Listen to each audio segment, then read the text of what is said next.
Buenas noches.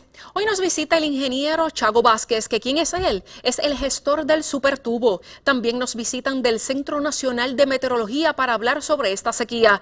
Con esto y más damos comienzo hoy aquí, a Directo al Punto.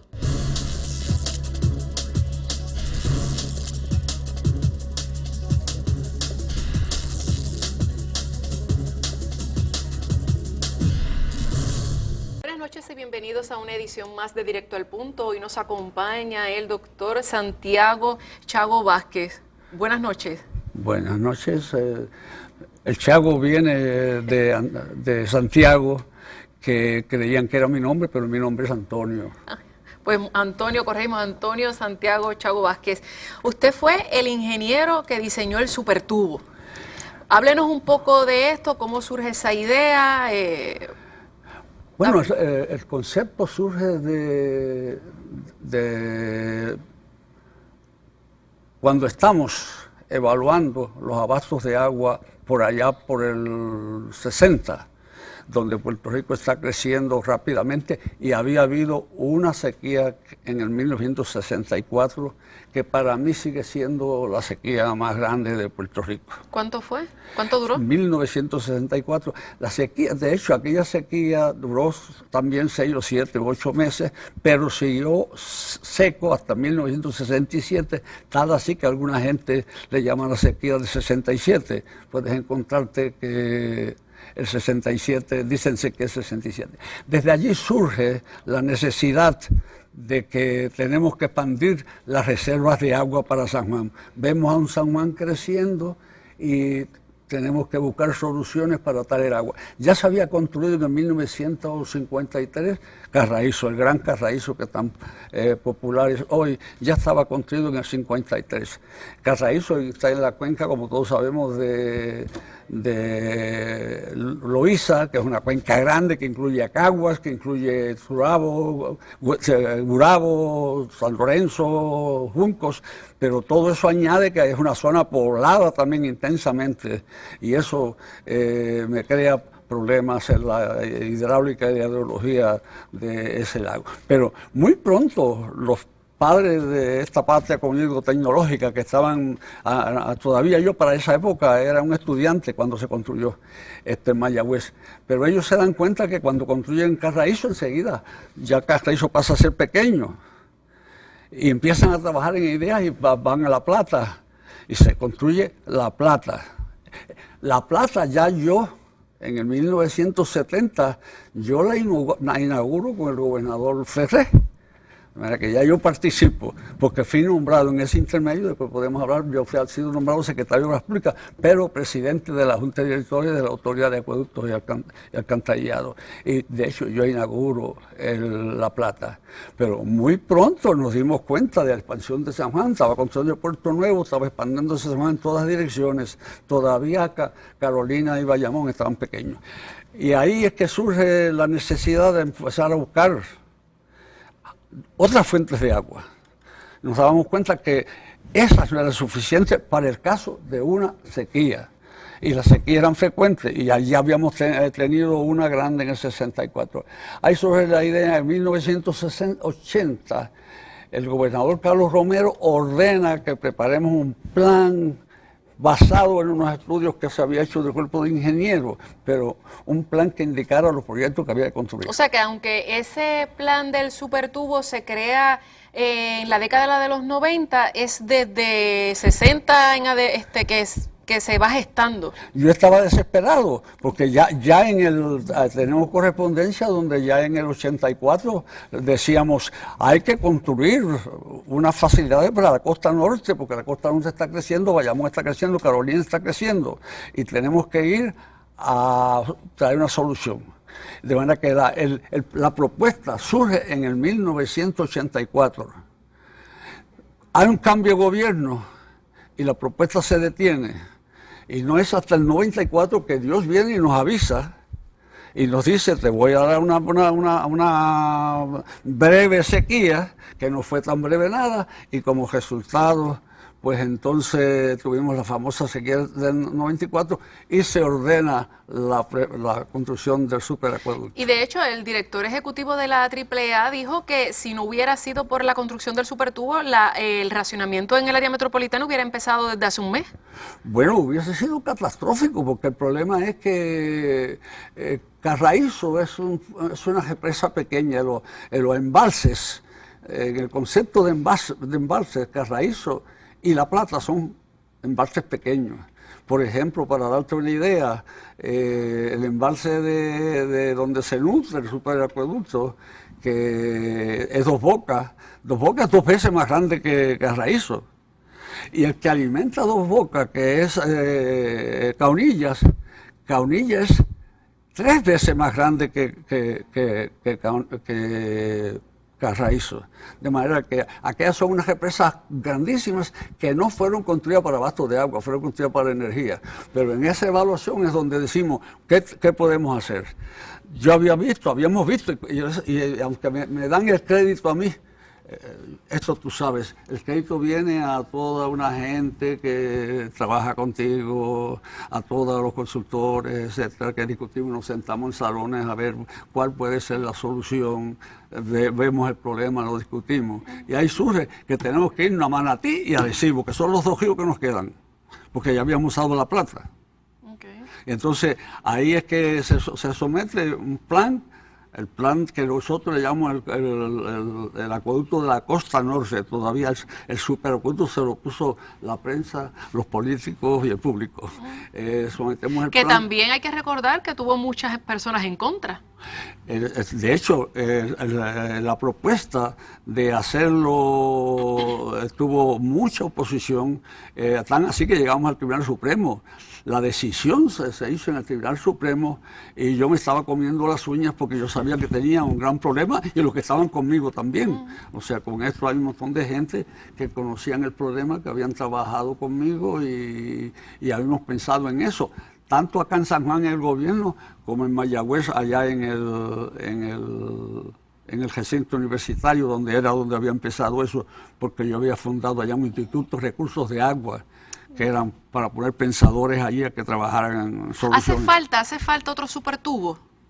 Bueno, sí, hace falta. El actual, como se ha dicho, el supertubo actual ha evitado una crisis muy seria en San Juan, porque se está tirando 100 millones de galones, 110 millones, 115 millones, cuando Carraízo lo que puede producir, lo que está produciendo ahora, son 40 o 50 millones de galones. Carraízo está diseñado para producir 40 o 50 millones de galones de agua. En tiempo que llueve, pues lleva hasta 100. Pero es que yo siempre decía, cada vez que me decían, no, Carraízo está produciendo 100, yo decía, mientras llueva. Y cuando venga la sequía, no va a sufrir. Y entonces lo importante, y esto es importante para el público puertorriqueño, es que el superacueducto nunca se terminó. El superacueducto era un proyecto más grande, mucho más espacioso. Incluía tener al río Manatí en el sistema. El río Manatí no lo hemos usado. ¿Se puede hacer todavía? ¿Se podría hacer? A todo que me ponga un oído cerca, yo le digo, ¿cuándo empezamos el Manatí? Porque el Manatí era la etapa 1, pero Manatí sin represa, y quiero aclarar sin represa porque algunos se asustan de que construyan una nueva embalse para hacer la represa.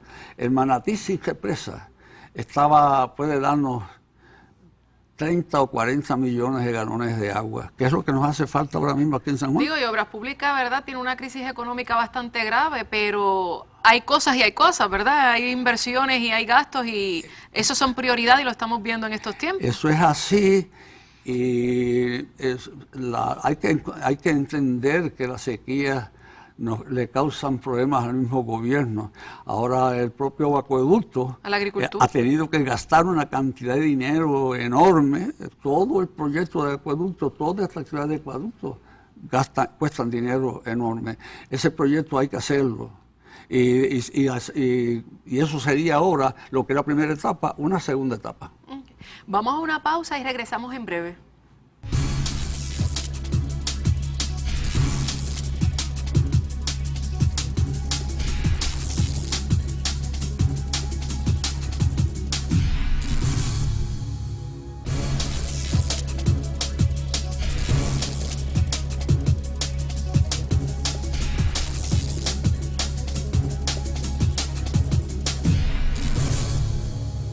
Y regresamos a este segundo segmento con el doctor Antonio Santiago Chago Vázquez, ingeniero que diseñó la creación del supertubo. Nos quedamos hablando, vamos a hablar sobre infraestructura para una próxima crisis. ¿Qué usted cree, verdad, que le puede sugerir a este gobierno en el 2016, a los gobiernos, verdad, venideros que están al tanto de toda esta situación? ¿Qué hay que hacer? Bueno, lo primero quizás que hay que hacer es resolver el problema que yo creo que tiene Puerto Rico ahora de los cambios de gobierno. Cada vez que tú tienes un cambio de gobierno se cambian los planes. Yo creo que ahora mismo hay una mentalidad en el pueblo de que hay que buscar una solución. Y el problema es que nosotros somos víctimas, igual que en la parte económica, somos víctimas de... Cuando tú vienes un nuevo gobierno, pues deja lo que ha propuesto el anterior. Y nosotros tenemos que terminar con eso. Tenemos que seguir programando. Carraízo está en una cuenca grande. La cuenca de Carraízo incluye, imagínate, incluye todo ese Gurabo, como decíamos antes, San Lorenzo, Las Piedras, Juncos. Y tiene, de hecho, una cuenca grande y productiva. El problema es que si yo pudiera aumentar la represa, muchas veces yo pensé en sugerir que se hiciera un cambio de la represa, aumentar la represa y hacer un embalse más grande. Pero el problema que hay es que entonces inunda Caguas, porque es que ya Caguas cogió el valle, que era el valle de donde se podía almacenar agua con Carraízo, y entonces se construyó el Gran Caguas, la gran zona metropolitana de Caguas.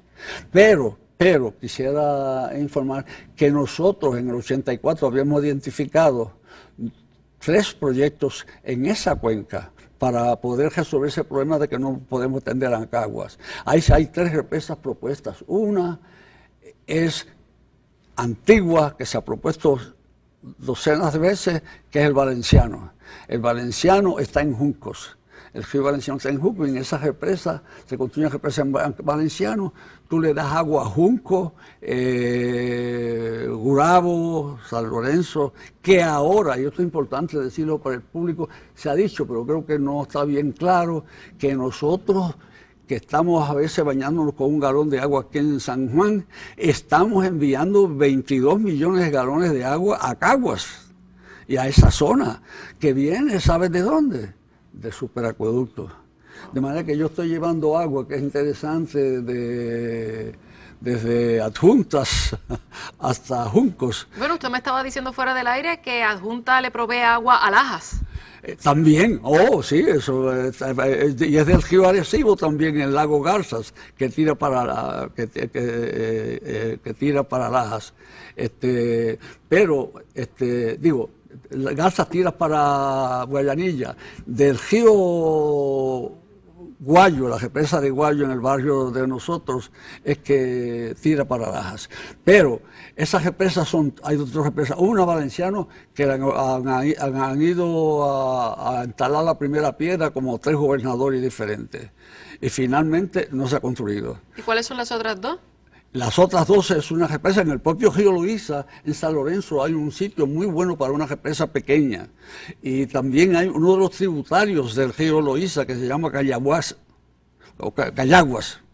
es lo que yo creo que es como se pronuncia, Cayaguas. Hay otra represa que ahí me da 12 millones, 15 millones, y 15, 14 y 15 en el otro,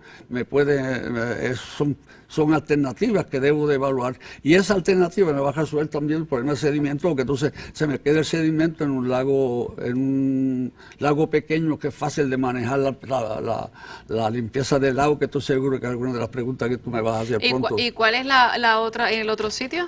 Son Valencianos, que queda en Juncos, y Cayaguas, y Loíza arriba, que le decíamos nosotros, porque es el propio río Loíza todavía, que está en San Lorenzo. Brevemente, el tema de los dragados de los embalses, que mucho se ha discutido en esta sequía, y lo otro sería la desalinización del agua. Seguro. ¿Usted cree en eso? ¿Usted lo promueve? Sí, no lo promuevo porque no es económicamente viable. Ya yo sé que no es económicamente viable, y yo llevo desde profesor de Mayagüez, desde 1956, pensando que un día día vamos a encontrar una manera fácil de convertir agua salada en agua dulce. Y la verdad que no ha surgido. Lo que ustedes oyen que está sucediendo en Israel y que está sucediendo en San Diego, California, son aguas que los puertorriqueños no pueden pagar. Es un costo 10 veces de lo que estamos pagando ahora, porque no ha habido lamentablemente un proceso, un descubrimiento de un proceso que sea fácil. Los procesos que hay son terriblemente costosos la construcción y terriblemente costoso la operación, porque dependen de quemar energía. O sea, que usted preferiría que ese costo lo invertirían en las represas que usted no, seguro, todavía nosotros no hemos llegado. Eso nos da una seguridad, que si algún día nos quedamos sin agua, todavía podemos desalinar, hasta tú en tu casa, porque podemos evaporar, lo que hay es evaporar, congelar y pasar a través de una membrana, que son procesos técnicos que todo el mundo los conoce. Oye. Lo que no ha habido es alguien que descubra cómo hacerlo fácilmente y económicamente. ¿Y los dragados? Los dragados, el problema es que Carraízo es tan pequeño que aunque yo brille el fondo, cae un aguacero y me lo llena enseguida. Número uno. Número dos, que es tan pequeño en comparación con lo que necesito de la demanda, que Drago aumenté un 5%, aumenté un 10% y lo perdía al año. De manera que lo que necesito es más almacenamiento en lugares para la zona metropolitana. Ahora, para el público que nos está oyendo, es importante señalar que también hay que controlar las pérdidas, que es una pregunta que no me ha hecho, pero las pérdidas de acueductos. Pues acueductos se le pierde más de la mitad del agua que produce. Y a cualquiera que tenga un negocio y se le pierde. Cuando usted dice pérdida, se refiere a que a llaves rotas. A que no cobra, a que no cobra el agua y es por las pérdidas de los tubos. Hay que entender que es una red de miles y miles de kilómetros y donde quiera hay una rajadura, hay un corte. Se le pierde 50%. La interconexión de los embalses. ¿Usted cree en eso? ¿Lo favorece? Sí, y eso es lo que estamos haciendo, eso es lo que hicimos con el superacueducto. Okay. Fíjate que ahora le ha permitido a Plaza, en verdad, integrar La Plata, Carraízo y Dos Bocas en Arecibo, en un solo sistema que se ayuda uno al otro.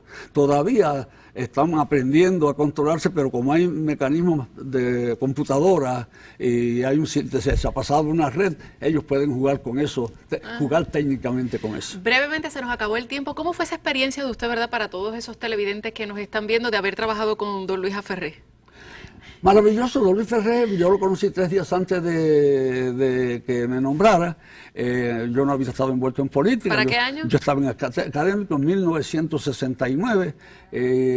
Don Luis se convirtió no tan solo en mi jefe, sino en mi mentor. Y entonces fue don Luis, si tú trabajabas, te daba más trabajo. Y entonces yo fui víctima de eso, porque yo terminé presidiendo las juntas de todas las corporaciones públicas. Me instruyó que crear la Junta de Calidad Ambiental, creamos el Departamento de Recursos Naturales, creamos el Fideicomiso de Conservación, junto con todo el gobierno. Pero yo, dedicándole horas y todas esas cosas, lo hacíamos de noche, normalmente después del día de trabajo como secretario de Obras Públicas. Gracias, ingeniero. Un placer que haya estado aquí con nosotros compartiendo esta noche. Un saludo para nuestro público una vez más y gracias a ti por invitarme. Regresamos a la parte final de Directo al Punto.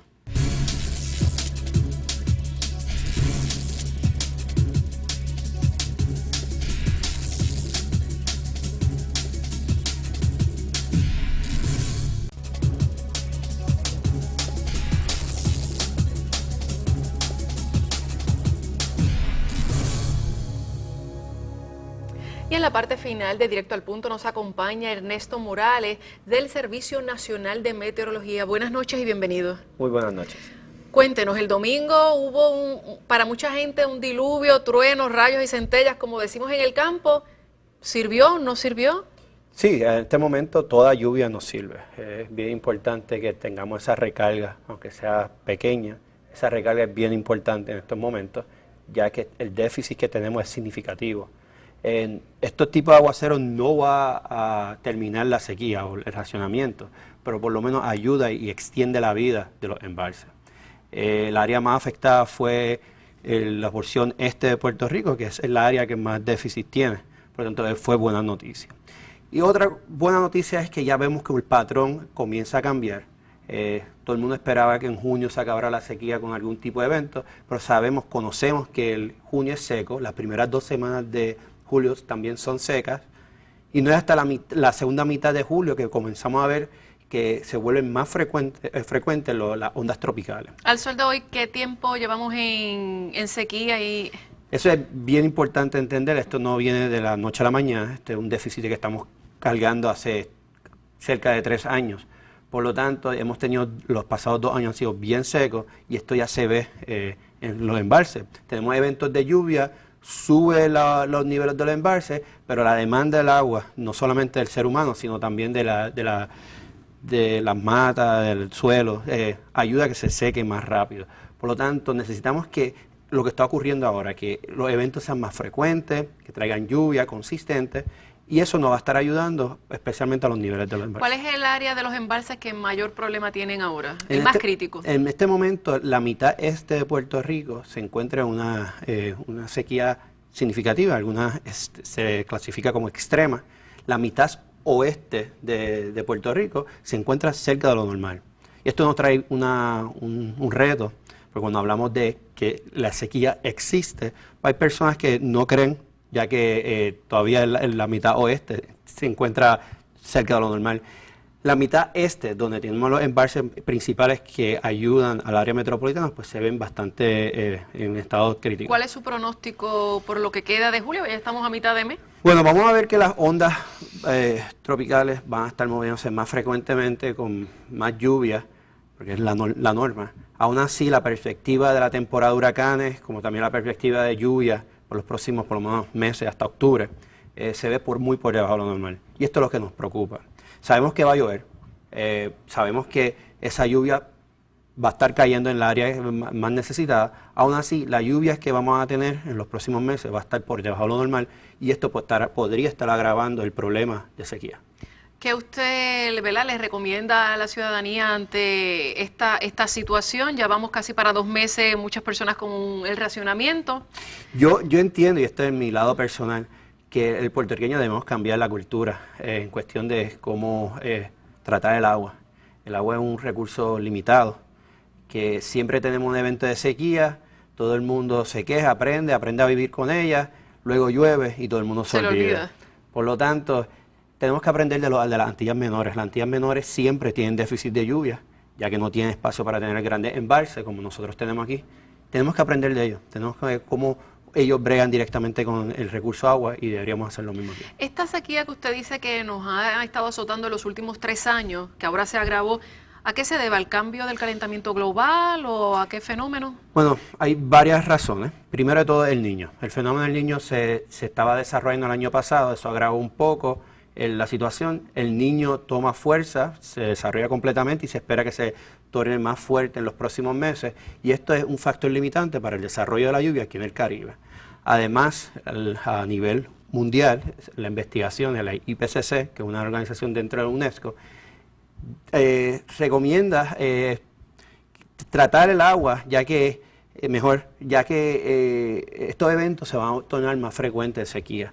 Por lo tanto, este evento lo tenemos que tener como forma de aprender y cómo utilizar el recurso agua. ¿Usted cree que aunque vamos a suponer, verdad, y Dios así lo quiera, llueve, se llenaron los embalses, se recesa el racionamiento, ¿usted cree que próximamente no nos puede sorprender si volvemos y caemos en otro evento de sequía? Son eventos naturales que van a ocurrir y van a seguir ocurriendo, por lo tanto tenemos que aprender de vivir con ellos. Y lo estamos viendo en California, una sequía severa y unas olas de calor en el área de Europa y España que superan los 100 y pico de grados. La buena noticia para California es que durante eventos del Niño, en invierno, llueve mucho, allá para el lado de California. Para nosotras, lamentablemente, es poca lluvia. Y el lado bueno es que tenemos poca actividad de ciclones tropicales.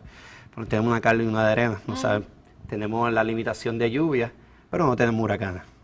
Eso es lo que ocurre cuando tenemos un fenómeno del Niño en proceso. Que no hay cesa o disminuye la creación de huracanes. Lo que siempre el fenómeno del Niño ocurre en el Pacífico, pero como vivimos en un planeta Tierra, un sistema cerrado, lo que ocurre en un lugar, pues tiene su rebote. exacto, se ve en el otro lado del mundo. En nuestro caso, el niño genera fuertes vientos a través de la cuenca del Caribe y esto disminuye el potencial para ciclones tropicales desarrollarse. Pues gracias, Morales, gracias por haber, ¿verdad?, estado estos minutos aquí con nosotros y aclararnos esta situación que esperemos no dure mucho. Esperemos. Gracias. Esto ha sido todo en esta edición de hoy de Directo al Punto. Será hasta una próxima intervención.